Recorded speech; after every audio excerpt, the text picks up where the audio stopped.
The 1970s were not okay. The end of the 60s left America in a lot of turmoil.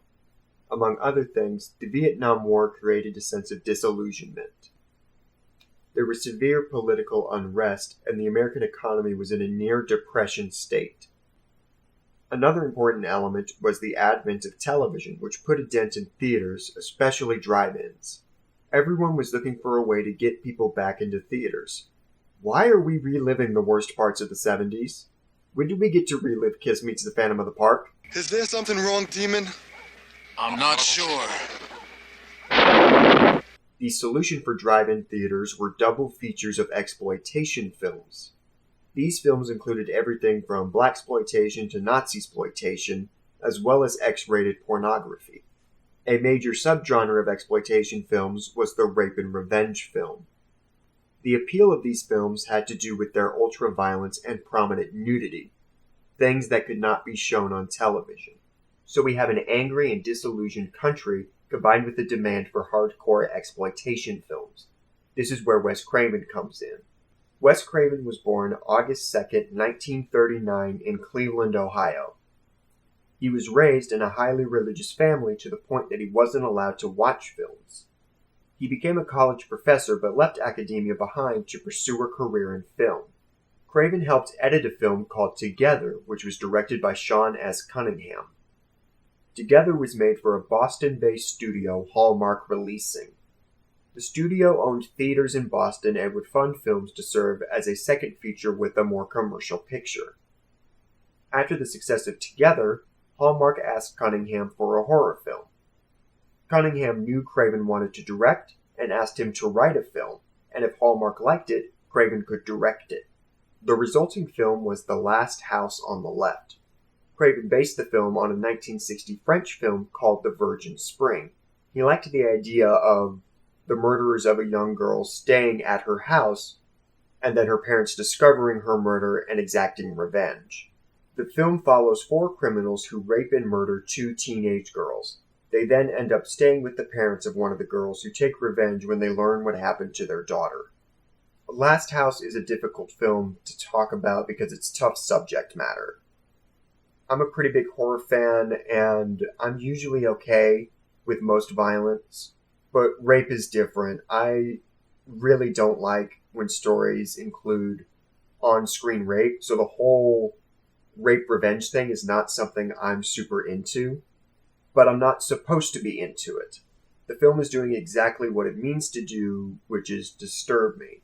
And in that regard, it's one of the most effective horror films. It is not easy or fun to watch, and that is entirely by design. Craven felt that violence in films was often too glamorized. I think footage he saw from Vietnam really affected him quite strongly, so he decided to shoot Last House almost like a documentary, and the effect is chilling. Despite the poster's tagline, it never feels like a movie. There is something so real about it. Behind-the-scenes information adds to that discomfort. Sandra Peabody played Mary, who is the main victim, and she was not treated kindly. The 4 actors playing the criminals were a little too method, with her especially. And because it was pretty much everyone's first movie, a lot of lines got crossed. One of the actors threatened to throw Peabody off a cliff if she didn't get a take right, while another threatened to actually rape her during the filming of the rape scene. A lot of Peabody's on-screen fear is a very real fear she had of her co-stars. Even though it's Craven's first film, his trademarks are already present, one of which is the heaviness of violence. In a lot of Craven's films, there is a weight that comes with violence and death. In a lot of horror movies, violence is a quick rush of adrenaline. There's a roller coaster element. But with Craven, he really makes the audience feel it. Funerals are held for characters.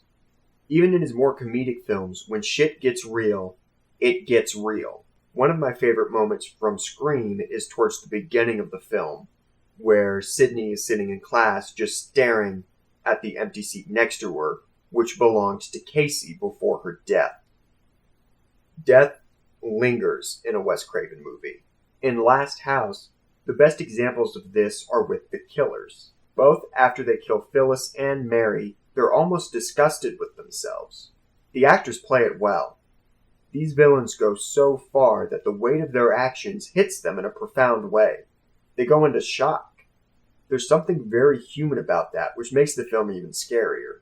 And the parents at the end, after they've killed Krug and company, they don't feel good. There's no triumph in what they did. They're broken people now, probably forever.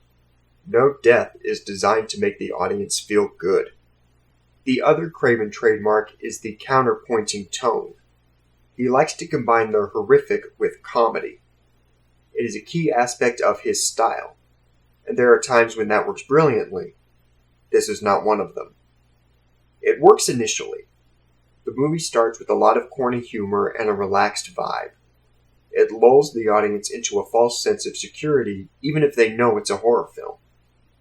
When the movie makes that switch, it is effectively jarring. The tone is directed by Mary's point of view.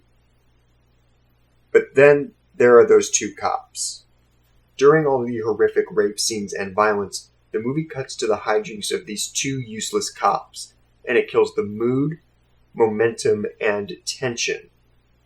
These scenes trivialize the more disturbing content, and the jokes themselves aren't even that funny. There was a backlash to the movie.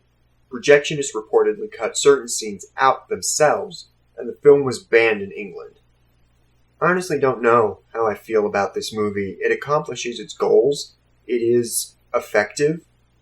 And that's such a weird thing. It's not an enjoyable movie, but the movie doesn't want to be enjoyed. I think Craven used the film to get a lot out of his system. His family was puritanical, according to him. I think there's a level of repression that was unleashed with this film. Craven wanted to push every boundary he could and challenge people. He succeeded. Hi, if you enjoyed this video, please like and share it. If you want to be notified about future videos, please subscribe and hit the notification bell. Thanks for watching.